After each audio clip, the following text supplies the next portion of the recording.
இத்தனை வருட காலம் வாழ்ந்த வாழ்க்கையே பொய்ன்னு தெரியும், ஏன்டா இந்த வாழ்க்கையை வாழ்ந்தோன்னு தோணும், செல்ஃப் டெஸ்ட்ராய் பண்ணிக்க தோணும். இதனாலதான் வெளிப்படையாக உண்மையை யாரும் சொல்லி தருவதில்லை. ஒரு மனுஷன் இந்த பூமியில மனிதனாக பிறந்து விட்டான் என்றால் அவன் மாபெரும் துர்குணங்களோடு தான் பிறக்கிறான். துர்குணங்கள் அப்படின்னா கெட்ட புத்தி, கெட்ட குணம்னு அர்த்தம். இந்த உலகத்தில் நீங்கள் மனிதராக பிறந்து விட்டீர்கள் என்றாலே பல பிரச்சனையை ஃபேஸ் பண்ண போறீங்கன்னு அர்த்தம்.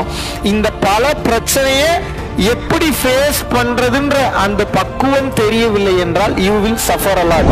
இப்ப அன்புனா என்ன, பாசம்னா என்ன, வேஷம்னா என்ன, பொண்டாட்டினா யாரு, புள்ளனா யாரு, புள்ளையோடைய கடமை என்ன, புருஷனோட கடமை என்ன, பொண்டாட்டியோட கடமை என்ன, டீச்சர்னா யாரு, ஸ்கூல்னா என்ன, பாடம்னா என்ன, வகுப்புனா என்ன, எதுக்கு இங்க பிறந்திருக்கோம், கைனா என்ன, கால்னா என்ன, இதெல்லாம் எதுக்கு படைச்சிருக்கான், இதை பத்தின புரிதல் இல்லாதனால இந்த வாழ்க்கை கஷ்டமா இருக்கு உங்களுக்கு.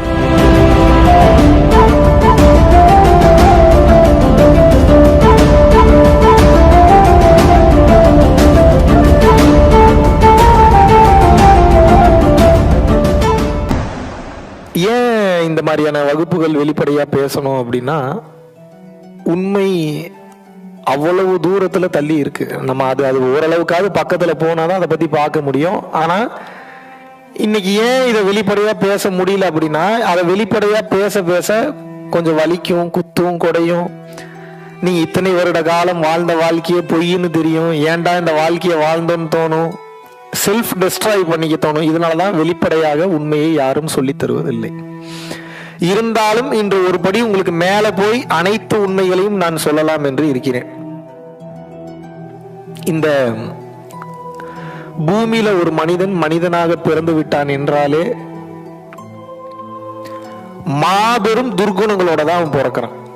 ஒரு மனுஷன் இந்த பூமியில மனிதனாக பிறந்து விட்டான் என்றால் அவன் மாபெரும் துர்குணங்களோடு தான் பிறக்கிறான். துர்குணங்கள் அப்படின்னா கெட்ட புத்தி, கெட்ட குணம்னு அர்த்தம். அது என்னப்பா கெட்ட புத்தி, கெட்ட குணம் அப்படின்னா, காமம், குரோதம், லோபம், மோகம், மதம், மார்ச்சரியம், டம்பம், தர்ப்பம், ஈருஷை, அசூயை எனக்கூடிய 10 விதமான துர்குணங்கள் அவனுக்கு இருக்கிறதுனாலதான் மனித உடல் கிடைக்குது. மனித உடல் கிடைக்கிறதுனாலதான் இந்த பூமியில் மனிதனாக பிறக்கின்றான். புரிஞ்சுதான சொன்னது? இது சராசரி மனிதருக்கு. ஒருவேளை மகான்கள் இந்த பூமியில பிறந்தாங்கன்னா எப்படி பிறப்பாங்க?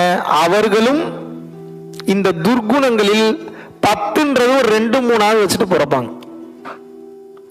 ஏன்னா அப்பதான் உங்களுக்கு அனுபவம் கிடைக்கும். அனுபவம் கிடைச்சாதான் இறைவன் யார் என்பதை உணர முடியும். இறைவன் யார் என்பதை உணர்ந்தால்தான் இறைவன் கிட்ட போக முடியும். Yes or no?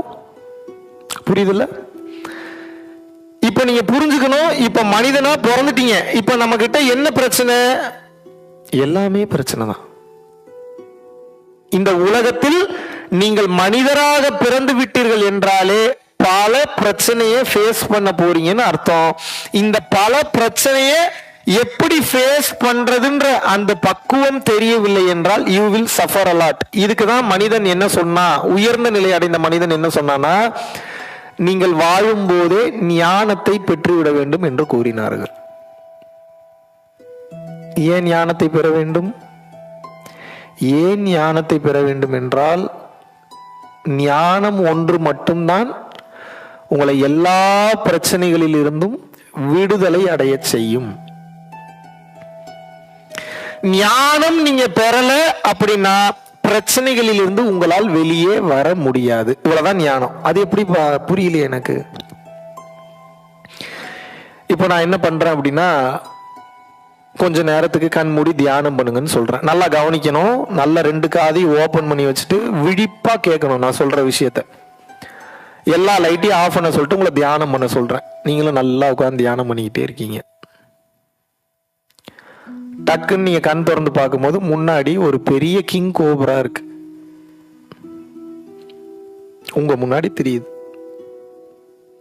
என்ன ஆகும் உங்களுக்கு? நாகாத்தம்மா வந்துட்டியம்மான்னு தொட்டு கும்பிடுவீங்களா? என்ன பண்ணுவீங்க? தெரிச்சு ஓடிட மாட்டீங்க. டேய் என்னடா தியானம் பண்ண சொல்லிட்டு முன்னாடி கிங் கோப்ரா வச்சிருக்கிற மனசாட்சி இருக்காடா உனக்கு. இப்ப லைட் எல்லாம் போட சொல்றேன். அப்பதான் தெரியுது அது பாம்பு இல்ல, கயிறு. ரோப்புன்றது உங்களுக்கு அப்புறம் தான் தெரிய வருது. இப்போ ஒரு 5 நிமிஷத்துக்கு முன்னாடி இருந்த பயம் இப்ப இருக்குமா? இருக்குமா? ஏங்க இருக்காது? முன்னாடி பயம் இருந்தது, இப்ப ஏன் இல்ல? சார் கயிறுக்கெல்லாம் யாராவது பயப்படுவாங்களா சார்? என்ன சார் நீங்க? இப்ப நீங்க நல்லா புரிஞ்சுக்கணும், பாம்பு என்றவுடன் எது பயத்தை கொடுத்தது? உங்களது மனம் பயத்தை கொடுத்தது. அது பாம்பு இல்ல கயிறு தான் தெரிஞ்சோன்னு எது பயத்தை எடுத்தது? அதே மனம்தான் பயத்தை எடுத்தது. இப்போ பயம் என்கின்ற ஒன்று உங்களை ஆட்கொண்டிருக்கிறது. இந்த பயம் என்கின்ற ஒன்று உங்களுக்கு போக வேண்டும் என்றால் தெளிவு முக்கியம். என்ன முக்கியம்? தெளிவு அல்லது புரிதல் என்பது முக்கியம். அப்பதான் அந்த பயம் போகும், இல்லைன்னா போகாது. என்னடா ஒன்னும் புரியலையே? இப்ப இன்னும் விளக்கமா சொல்றேன், நல்லா சொல்றேன், கவனிங்க. அத பாம்புன்னு நினைச்சப்ப பயம் வந்தது. அதோடைய உண்மைத்தன்மை, மெய்ப்பொருள் என்னன்னு தெரிஞ்சோடனே பயம் போயிருச்சு. அப்படித்தானே? இப்படித்தான் உங்க வாழ்க்கையில பயம், பதட்டம், படபடப்பு, வெக்கம், துக்கம், கஷ்டம், துன்பம், நல்லது கெட்டதுன்னு சொல்லி பல வார்த்தைகளுக்குள்ள போய் அது என்ன ஏதுன்னு தெரியாம போய் சிக்கிக்கிட்டீங்க. அதை பத்தின தவறான புரிதல்ல உங்க மைண்ட் லாக் ஆயிடுச்சு. அதை பத்தின தவறான புரிதல்ல உங்க மைண்ட் லாக் ஆனதுனால தொட்டதுக்கெல்லாம் இப்ப வலிக்குது, வெறுப்பா இருக்கு, வேதனையா இருக்கு, கஷ்டமா இருக்கு, வெளியில எப்படி வர்றதுன்னு தெரியல. இப்ப அன்புனா என்ன, பாசம்னா என்ன, வேஷம்னா என்ன, பொண்டாட்டினா யாரு, புள்ளனா யாரு, புள்ளையோடைய கடமை என்ன, புருஷனோட கடமை என்ன, பொண்டாட்டியோட கடமை என்ன, டீச்சர்னா யாரு, ஸ்கூல்னா என்ன, பாடம்னா என்ன, வகுப்புனா என்ன, எதுக்கு இங்க பிறந்திருக்கோம், கைனா என்ன, கால்னா என்ன, இதெல்லாம் எதுக்கு படைச்சிருக்கான், இதை பத்தின புரிதல் இல்லாதனால இந்த வாழ்க்கை கஷ்டமா இருக்கு உங்களுக்கு. இப்ப நான் சொன்னதெல்லாம் என்ன எதுக்கு அப்படின்றது புரிஞ்சிருச்சு அப்படின்னா, எப்படி பாம்பை பார்த்து பயந்த நீங்க லைட்டை போட்டோன்னே அது கயிறுன்னு தெரிஞ்சு பயம் அமைதியானதோ, அமைதி நிலைக்கு போனீர்களோ, அதுபோல இதெல்லாம் என்னன்றது தெரிஞ்சிருச்சு அப்படின்னா இந்த பயம் எல்லாம் விலகி ஆத்மஸ்வரூபம் சக்தி பெற்று ஆழ்ந்த அமைதிக்கு போய் ஞானியாக மாறிவிடுவீர்கள். பாம்புன்னு தெரிஞ்சப்போ எது உங்களுக்கு பயத்தை குடிச்சுது? அறியாமை. அது பாம்பில்ல கயிறு தான் தெரிஞ்சப்போ எது பயத்தை எடுத்துச்சு? ஞானம். அது பாம்பா கயிறான்னு தெரிஞ்சுக்க முற்படுறீங்கல்ல, அந்த தெளிவை கொடுக்குதுல்ல, அதுக்கு பேரு தான் ஞானம்.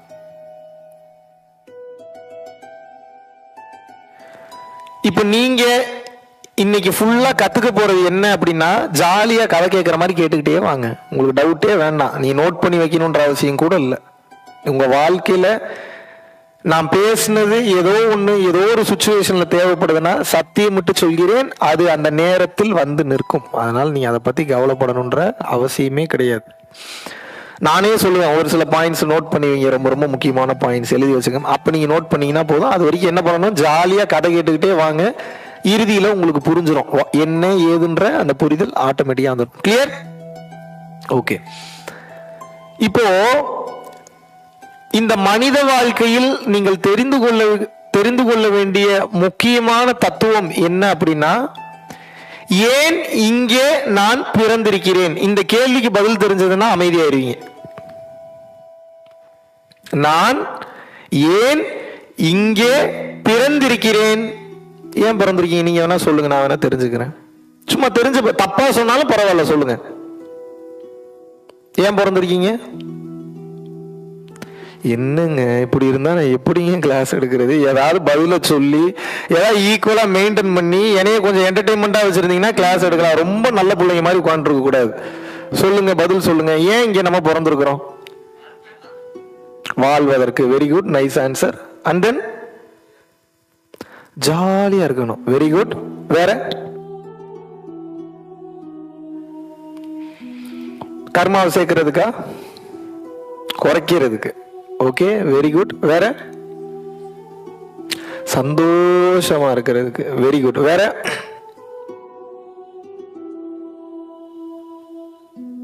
இந்த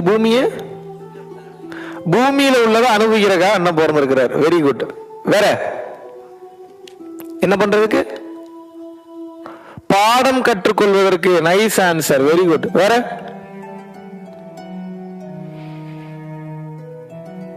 வேற யாரும் எதையும் அனுபவிக்கிறதுக்கு பிறக்கல போல. சொல்லுங்க,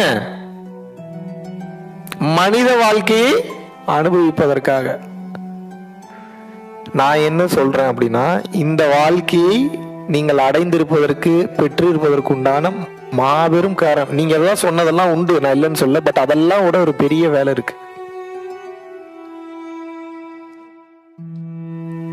எங்கிருந்து வந்தீங்களோ மீண்டும் அங்கேயே செல்ல வேண்டும். எந்த மூலத்திலிருந்து நீங்கள் வந்தீர்களோ மீண்டும் அதே மூலத்திற்கே சென்று கலந்து விட வேண்டும். இது நீங்க பண்ணல அப்படின்னா மறுபடியும் மறுபடியும் மறுபடியும் மறுபடியும் இந்த பூமியில பிறந்து பிறந்து சாவிங்க. இது நடக்கும்.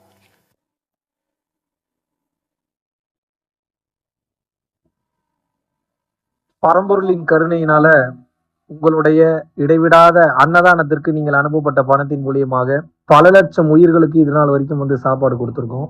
ஸோ கொரோனால இருந்து ஆரம்பிச்சு ஒரு நாள் கூட விடாம பல உயிர்களுக்கு வஸ்திர தானங்களாக இருக்கட்டும், படிக்க முடியாதவங்களுக்கு கல்வித்தொகை கட்ட முடிய விஷயங்களாக இருக்கட்டும், இல்ல ஸ்போர்ட்ஸ் ரீதியா விளையாடக்கூடிய நல்ல மாணவர்களை அனுப்பி வைக்கக்கூடிய விஷயங்களாக இருக்கட்டும், அதை தொடர்ந்து பாத்தீங்கன்னா ரெகுலரா மந்த்லி பேசிஸ்ல ஏழை குழந்தைகளுக்கு குரோசரிஸ் கொடுக்கறதாக இருக்கட்டும், இல்ல அவங்களுக்கு பாத்தீங்கன்னா சேம் அவங்க விருப்பப்படுறவங்களுக்கு வீட்டு துணிமணிகள், வீட்டுக்கு தேவைப்படக்கூடிய மற்ற பொருட்கள் வாங்கி கொடுக்கறதாக இருக்கட்டும், எல்லா உதவிகளும் பாத்தீங்கன்னா உங்களோட உதவினாலதான் போயிட்டு இருக்கு. சாது சிதம்பர சுவாமிகள் வளநாட்டார் ஒரு வார்த்தை சொல்லுவாரு, பசித்தோர் முகம்பார் பரம்பொருள் அருள் கிட்டும் அப்படின்னு சொல்லுவாரு.